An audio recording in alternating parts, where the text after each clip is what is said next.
तुझे क्या आशीर्वाद दूं? चिरंजीवी होने का वरदान तो तुझे स्वयं ब्रह्मा दे ही चुके हैं। मुझे इतना ही वरदान दीजिए भैया कि मैं सदा धर्म और नीति के मार्ग पर ही चलूं। मैं कभी अधर्म के मार्ग पर न जाऊं। ये वरदान भी तू ब्रह्मा से पा चुका है। ऐसा लगता है कि अब इन बातों के पर्दे में तुम अपने धर्म विरुद्ध कार्य को छुपाने की चेष्टा कर रहे हो। मैंने कोई भी कार्य धर्म विरुद्ध नहीं किया। क्या धर्म है, क्या अधर्म है, इसकी व्याख्या देश और काल के अनुसार सबकी अलग अलग होती है। नहीं, सत्य एक ही है। वो हर स्थान हर काल में एक ही होता है। सत्य ही शाश्वत धर्म है, इसलिए उसकी व्याख्या भी एक ही हो सकती है। अपने पांडित्य से मुझे मत भरमाओ विभीषण।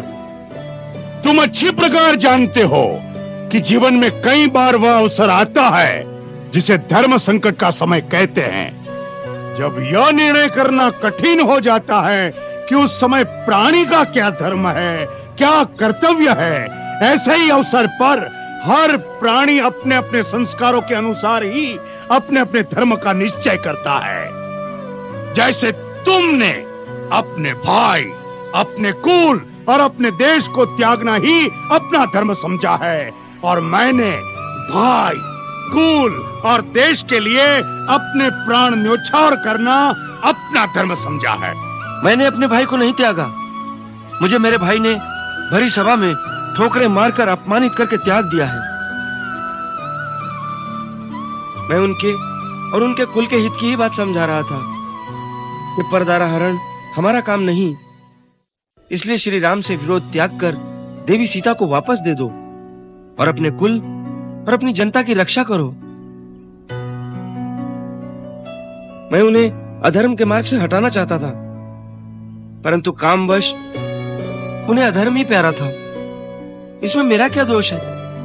विभीषण, यदि शरीर में कोई दोष, कोई रोग भी आ जाए तो अपनी भुजा अपने शरीर का त्याग नहीं कर देती।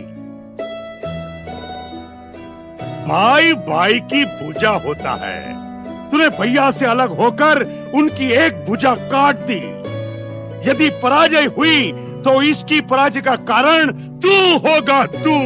नहीं, मैं उनकी पराजय की नहीं, उनकी विजय की बात समझा रहा था। मैं उनके सामने सुमति, सन्मार्ग और श्री राम से संधि का प्रस्ताव लेकर आया था, परंतु आप इस संहार को रोकिए, क्योंकि इससे सारी राक्षस जाति का विनाश हो जाएगा, और इसका कारण है महाराज रावण का दुराचरण। आप भी तो इस दुराचरण से सहमत नहीं है भैया? हाँ, मैं उनसे सहमत नहीं हूँ।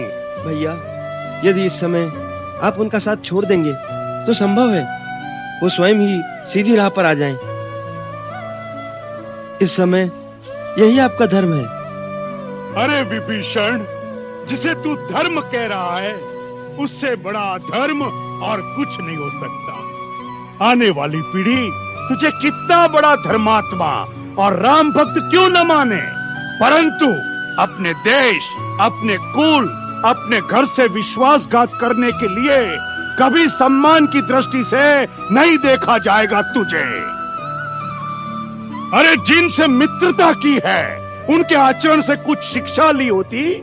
भाई के लिए भरत के त्याग को देखा होता, भाई के लिए लक्ष्मण की सेवा और समर्पण से शिक्षा लेता तो तू अपने चरित्र पर ऐसा कलंक न लगाता विभीषण।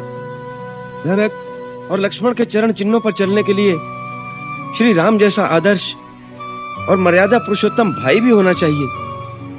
अरे अच्छे के साथ तो सभी अच्छे रहते हैं, फिर भाई और भाई का रिश्ता क्या? विभीषण, इस युद्ध में क्या भैया अकेले ही मर जाएंगे? उनके साथ मरने वाला और कोई भाई नहीं होगा? अरे दृश्य तो वह होगा कि जहां रावण का मृत शरीर होगा, उसके चारों ओर उसके भाइयों, उसके पुत्रों के मृत शरीर उसकी शोभा बढ़ा रहे होंगे, जिसे देखकर देवता भी मस्तक झुका देंगे।